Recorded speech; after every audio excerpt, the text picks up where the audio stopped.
प्राचीन काल में किसी नगर में एक बुढ़िया रहती थी। वह प्रत्येक रविवार को सुबह उठकर स्नान आदि से निवृत्त होकर घर के आंगन को गाय के गोबर से लीपकर स्वच्छ करती थी। उसके बाद सूर्य भगवान की पूजा करती, फिर भोजन तैयार कर सूर्य देव को भोग लगाकर स्वयं भोजन करती थी। भगवान भास्कर की कृपा से उसे किसी प्रकार की चिंता और कष्ट नहीं था। धीरे धीरे उसका घर धन धान्य से भरता गया। उस बुढ़िया को सुखी देखकर उसकी पड़ोसन उससे जलने लगी। बुढ़िया के पास कोई गाय नहीं थी, अतः रविवार को घर लीपने के लिए वह पड़ोसन के आंगन में बंधी गाय का गोबर लाती थी। पड़ोसन ने ईर्ष्या में आकर अपनी गाय को घर के भीतर बांध लिया, जिस कारण बुढ़िया को रविवार को गोबर नहीं मिला। बुढ़िया अपना आंगन नहीं लीप सकी। आंगन न लीपने के कारण उसने ना तो भोजन बनाया, ना ही सूर्य देव को भोग लगाया और स्वयं भी भोजन नहीं करा। सूर्यास्त होने पर भूखी प्यासी सो गई। इस प्रकार उसने निराहार व्रत करा। रात्रि में सूर्य भगवान ने उसे स्वप्न में दर्शन दिए और उन्होंने भोग न लगाने का कारण पूछा, तो बुढ़िया ने बहुत ही करुण स्वर में पड़ोसन द्वारा घर में गाय बांधने और गोबर न मिल पाने की बात कही। सूर्य देव ने अपने भक्त की परेशानी का कारण जानकर उसकी परेशानी दूर करते हुए कहा, माता, मैं आपकी भक्ति से प्रसन्न हूँ। मेरा व्रत करने और कथा सुनने से निर्धन को धन और बांझ स्त्रियों को पुत्र की प्राप्ति होती है। इसलिए मैं आपको एक ऐसी गाय देता हूँ जो सभी इच्छाएं पूर्ण करती है। स्वप्न में बुढ़िया को ऐसा वरदान देकर भगवान सूर्य अंतर ध्यान हो गए। प्रातःकाल सूर्योदय से पूर्व उस बुढ़िया की आँख खुली तो अपने घर के आंगन में एक सुंदर गाय को देखकर वह हैरान हो गई।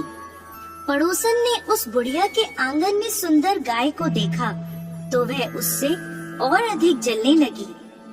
जैसे ही गाय ने सोने का गोबर किया, पड़ोसन की आंखें फट गईं।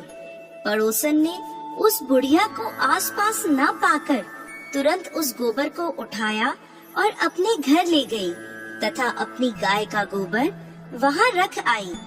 बुढ़िया को सोने के गोबर के बारे में पता ही नहीं चला और बुढ़िया पहले की तरह भगवान सूर्य देव का व्रत करती रही और कथा सुनती रही। पड़ोसन की चालाकी देखकर एक दिन सूर्य भगवान ने तेज आंधी चलाई, जिसके कारण बुढ़िया ने गाय को घर के भीतर बांध लिया। सुबह उठकर बुढ़िया ने गाय का गोबर देखा तो उसे बहुत आश्चर्य हुआ।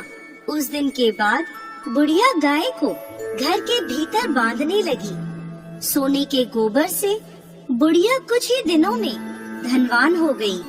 अब पड़ोसन बुरी तरह जल भुनकर राख हो गई। जब उसे सोने का गोबर पाने का कोई उपाय नहीं सूझा तो वह राजा के दरबार में पहुंची और राजा को सारी बात बताई। राजा ने अपने सैनिक भेजकर बुढ़िया की गाय लाने का आदेश दिया। सैनिक बुढ़िया के घर पहुँचे। उस समय बुढ़िया सूर्य भगवान को भोग लगाकर स्वयं भोजन ग्रहण करने वाली थी। राजा के सैनिकों ने गाय को खोला और अपने साथ महल की ओर ले चले। बुढ़िया ने सैनिकों से गाय न ले जाने की प्रार्थना की। बहुत रोई चिल्लाई, लेकिन राजा के सैनिक नहीं माने। गाय के चले जाने से बुढ़िया को बहुत दुख हुआ। उस दिन उसने कुछ नहीं खाया और सूर्य भगवान से गाय को पुनः प्राप्त करने की प्रार्थना करने लगी। दूसरी ओर राजा गाय को देखकर बहुत खुश हुआ और सैनिकों से बोला, इस सोने का गोबर करने वाली गाय को गौशाला की जगह मेरे कक्ष में बांधा जाए। सुबह जैसे ही राजा उठा, सारा महल गोबर और बदबू से भरा देखकर राजा घबरा गया। उसने सैनिकों से गंदगी साफ करने को कहा परंतु गोबर साफ ही नहीं हो रहा था। जितना साफ करते वह उतना ही फैल जाता। यह देखकर राजा क्रोधित हुआ और उसने पड़ोसन को राजमहल में बुलवाया और उसे दंडित किया। इसके बाद राजा ने तुरंत बुढ़िया को महल में बुलवाया और उससे क्षमा मांगते हुए सम्मान सहित गाय लौटा दी।